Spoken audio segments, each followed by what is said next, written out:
और इसको लेकर काफी हंगामा हो रहा पश्चिम बंगाल में। अनंत, कुछ दिन पहले इस बुजुर्ग महिला की पिटाई की गई थी। यह आरोप टीएमसी कार्यकर्ताओं पर है कि टीएमसी कार्यकर्ताओं ने इस बुजुर्ग महिला की पिटाई की थी। पिटाई के बाद इस बुजुर्ग महिला को तत्कालिक तौर पर अस्पताल में भर्ती कराया गया था। 27 तारीख से लेकर के अब तक बुजुर्ग महिला लगातार झेल रही थी उस मार को और अब उनकी मृत्यु हो जाती है। तो इस पर हालात ये कि जिस वक्त टीएमसी कार्यकर्ताओं के ऊपर आरोप लगे थे तब से और आज तक किसी टीएमसी कार्यकर्ता ने, टीएमसी नेता ने सुध नहीं ली इस बंगाल की इस बेटी की, बंगाल की इस मां की।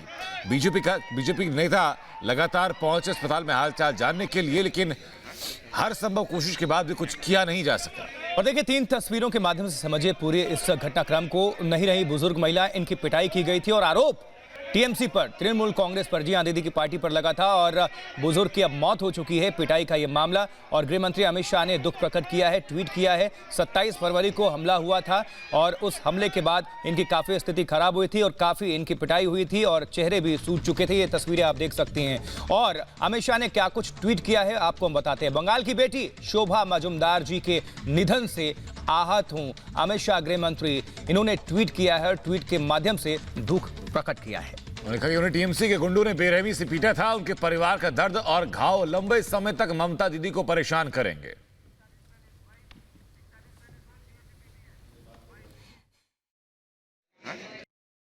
ममता बेगम को पूछ लीजिए, उनकी गुंडा ने किया तो 85 ईयर्स ओल्ड, 66 साल के एक, इसको बांग्ला में बोलता है, कैंपेन कर रहा है। लोग कह रहे हैं कि बंगाल की बेटी की हत्या की गई है, जो बुजुर्ग महिला की मौत हुई है। आप लोग बीजेपी, जेपी नड्डा साहब भी कह रहे हैं कि बंगाल की बेटी की हत्या कर दी है टीएमसी के गुंडों ने। हाँ, सही बात किया नड्डा जी, बोला जो सही। इसमें फर्स्ट चरण में लोग ने तुष्टीकरण के खिलाफ वोट दी, अगले चरण में भी तुष्टीकरण, जो बंगाली में तोषण बोलता है, और सुफियान रुकू, उसका खिलाफ ही वोट होगा। 27 फरवरी इनका बेटा गोपाल मजुमदार, जो भाजपा के साथ जुड़े हुए हैं, इनको बेरहमी से मार रहा था। तो माताजी इनको बचाने के लिए गई थी।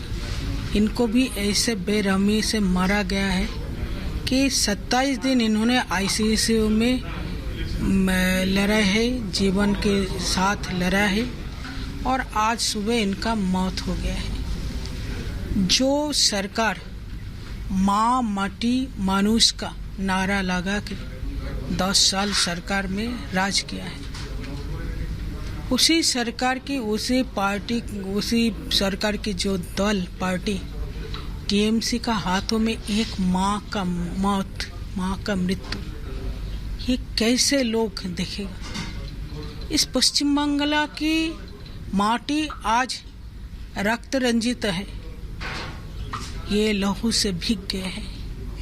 चुनाव के दौरान भी और 2-3 दिन में 4-5 लोगों का ऑलरेडी मौत हो चुकी है। हर दिन किसी ना किसी जगह से मृत्यु का खबर आ रही है। ये कैसा मामला। और इस खबर पर अपडेट हासिल करने के लिए सीधा रुख करेंगे पश्चिम बंगाल का ही। पश्चिम बंगाल से इस वक्त हमारे 2 सहयोगी हमारे साथ लाइव जुड़े हुए हैं, जो आप सभी दर्शकों को अपडेट पहुंचा रहे हैं। रीमा जुड़ी हुई है और साथ ही अनुपमा जुड़ी हुई है। अनुपमा इस वक्त उन्हीं बुजुर्ग महिला के घर पर मौजूद हैं जिनकी मौत हुई है और आरोप सीधा टीएमसी पर, दीदी की पार्टी पर लगा। अनुपमा, अभी क्या आप गतिविधियां देख पा रही हैं पश्चिम बंगाल में? क्या कुछ इस वक्त आपको नजर आ रहा है इस घटनाक्रम के बाद? बिल्कुल आशुतोष, देखिए पश्चिम बंगाल की अगर हम बात करें तो पश्चिम बंगाल में सिर्फ और सिर्फ राजनीतिक हिंसाएं हो रही है। पिछले 1 महीने से ग्राउंड जीरो पर हम मौजूद हैं।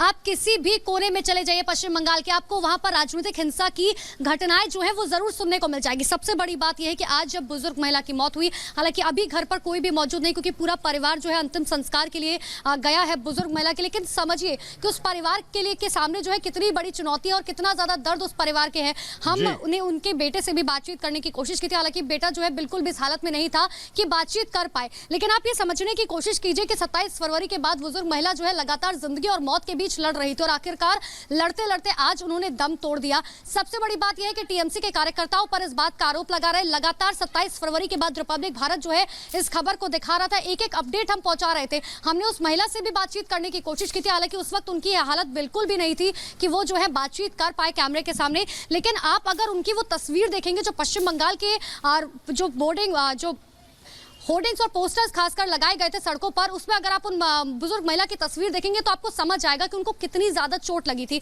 उनके चेहरे पर पूरी तरीके से स्वेलिंग थी, उनके होंठ कटे हुए थे, इतना ज्यादा चेहरा खराब हो गया था कि किसी को भी देखकर जो है जाहिर सी बात है बुरा लगता है। लेकिन सबसे बड़ी बात है टीएमसी कार्यकर्ता जो है जिन्होंने उन्हें पीटा, उन्होंने एक बार भी ये नहीं सोचा कि वो 85 साल की महिला है और जब उन्हें चोट लगेगी तो कितना ज्यादा दर्द होगा। लेकिन लगातार वो उन्हें पीटते रहे और तब तक पीटते रहे कि जब तक वो अधमरी ना हो जाए। और उसके बाद आपने देखा कि हालत जो है क्या हुई थी। उसके बाद पश्चिम बंगाल सड़कों पर उनके पोस्टर्स लगाए गए थे, लेकिन आज जो है उन्होंने दम तोड़ दिया। और उसके बाद अब सबसे बड़ी बात यह है कि टीएमसी का एक भी कार्यकर्ता या एक भी नेता या खुद कह लीजिए पश्चिम बंगाल की मुख्यमंत्री जो महिला मुख्यमंत्री है, कम से कम उन्हें सामने आना चाहिए। बिल्कुल ये जिम्मेदारी थी मुख्यमंत्री होने के नाते ममता बनर्जी की कि इस मामले में संज्ञान लेती वो, और उनके कार्यकर्ताओं के ऊपर भी अगर आरोप थे तो उनके ऊपर कार्रवाई होती।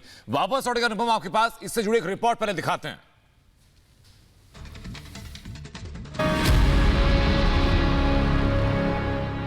बंगाल चुनाव में लगातार हिंसा की तस्वीरें सामने आ रही हैं।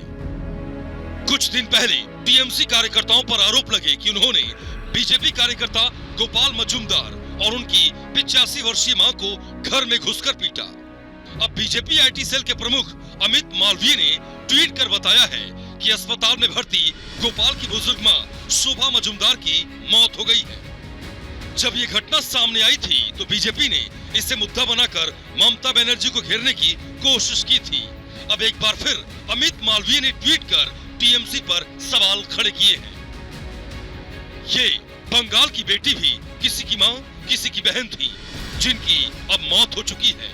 इनके साथ टीएमसी कार्यकर्ताओं ने मारपीट की थी और ममता बनर्जी ने इनके लिए सहानुभूति के 2 शब्द तक नहीं कहे थे। इनके परिवार के जख्मों को अब कौन भरेगा? टीएमसी की हिंसा की राजनीति ने बंगाल की आत्मा को चोट पहुंचाई है। हिंसा की घटनाओं पर बंगाल बीजेपी प्रभारी कैलाश विजयवर्गीय ने कहा है कि ये घटनाएं 2 मई के बाद बंद हो जाएंगी। ये टीएमसी का आखिरी हथियार है। जब दिया बुझता है तो थोड़ा सा भभकता है, और इसलिए मैं मान के चलता हूँ कि ये बंगाल के इतिहास की आखिरी हिंसा होगी। 2 मई के बाद हिंसा की राजनीति समाप्त हो जाएगी। आपको बता दें कि कोलकाता से सटे उत्तर दमदम इलाके में टीएमसी समर्थकों पर आरोप लगे कि वो बीजेपी कार्यकर्ता गोपाल मजूमदार के घर का दरवाजा तोड़कर भीतर घुसे थे। इन लोगों ने गोपाल और उनकी 85 साल की मां शोभा मजूमदार की बेरहमी से पिटाई की थी। इस पर जमकर सियासत भी हुई थी और अब बुजुर्ग महिला की मौत की खबर सामने आई है। Bureau report, Republic Bharat. ये देखा आपने कि क्या हालात पश्चिम बंगाल के अंदर है। एक तरफ बीजेपी का आरोप कि 140 से ज्यादा बीजेपी कार्यकर्ताओं की हत्या की गई टीएमसी कार्यकर्ताओं के द्वारा, तो दूसरी तरफ एक ऐसा ही आरोप, जीती जागती तस्वीर आपके सामने नजर आ जाती है। रीमा हमारी सहयोगी लगातार हमारे साथ बनी हुई है। रीमा, राजनीतिक प्रतिक्रियाएं क्या है? बीजेपी की तरफ से प्रतिक्रियाएं रही हैं अब तक, वो तमाम हमने देखी, लेकिन क्या किसी टीएमसी कार्यकर्ता, किसी टीएमसी नेता की तरफ से कोई प्रतिक्रिया सामने अभी तक? अनंत, जब ये सवाल आप मेरे से पूछ रहे हैं तो मुझे एक स्लोगन याद आ रहा है जो बंगाल में ममता बनर्जी की पार्टी के तरफ से खूब गूंज रहा है, बंगला चाहे नीजर में। मतलब बंगाल चाहता है अपनी बेटी को, यानी ममता बनर्जी को, लेकिन वही बंगाल की बेटी एक दूसरी बेटी का दर्द कैसे नहीं समझती है, इसको समझने में मुझे काफी वक्त लग चुका है। मैं बार बार ममता के चेहरे को याद कर रही हूँ और मैं ये सोच रही हूँ कि बंगाल के लोग उनको दीदी कहते हैं। दीदी हम कहते किसको है? ये पश्चिम बंगाल में आकर बीजेपी के नेता बार बार दोहरा चुके हैं। अगर उस दीदी को इस बात का जरा भी ख्याल नहीं है कि एक बुजुर्ग महिला की मौत हो चुकी है, अरे मान लो दीदी आपके ही अगर गुंडों ने किया है, अगर टीएमसी के कार्यकर्ताओं ने ही किया है, 2 संवेदना के शब्द तो कह दो। चुनावी माहौल में वोटिंग होती रहेगी, चुनाव आएंगे जाएंगे, किसी की जान से बढ़कर वोटिंग नहीं है, किसी की जान से बढ़कर ना रोड शो है, ना कोई पार्टी है, ना कोई रैली है।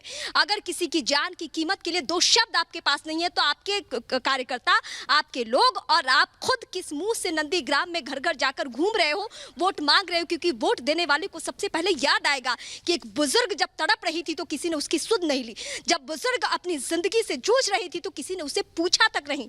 चुनावी माहौल में घटनाएं ऐसी होती है, कई बार लोगों ने देखा है, लेकिन ऐसा नहीं होता कि किसी ने पूछा नहीं हो, ऐसा नहीं होता कि किसी ने संवेदना के दो शब्द नहीं कहे हो। लेकिन ये पश्चिम बंगाल है अनंत, यहाँ का राजनीतिक इतिहास, यहाँ का खूनी संघर्ष का इतिहास यही रहा है। लोग इसी तरीके से आगे बढ़ते हैं, लेकिन ये बहुत ही गंदी परिपाटी है। इस चुनाव में कम से कम इस परिपाटी को बदलना होगा और हर हाल में बदलना होगा। यहाँ से राजनीतिक हिंसा खत्म होनी चाहिए, हर हाल में खत्म होनी चाहिए।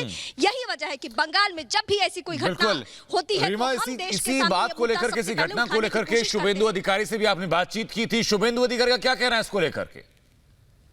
जी,